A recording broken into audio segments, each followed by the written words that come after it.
Good morning, everybody. Today we are in Lehi, Utah. We got Austin here handling this issue. So we came to this property and in the backyard.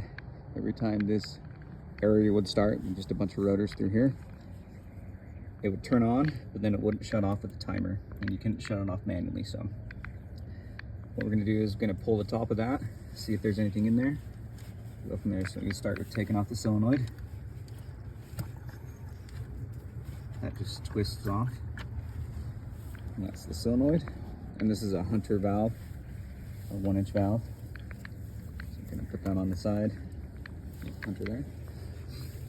Undo those screws. Maybe just undo it manually. Or we got a drill here.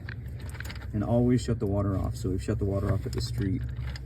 Because if you don't, that's gonna be bubbling over.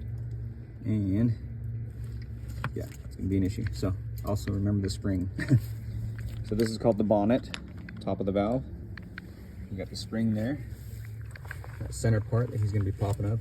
It's kind of wedged in there a little bit. Just get underneath it a little bit gently. That's called the diaphragm. You can probably clean that a little bit later, but look what we discovered inside there. So there is the rock. That's just like a little ring that they put in there to hold the diaphragm. But there, that's what's keeping the valve from shutting. You can see that, yep. So I'll pull that out. And there you go. And usually not that big. Yeah, I don't know how that got in there, but that was the issue. So, and you want to see if there's anything else in there. So there's a few things in there we'll dig out and clean out. But yeah.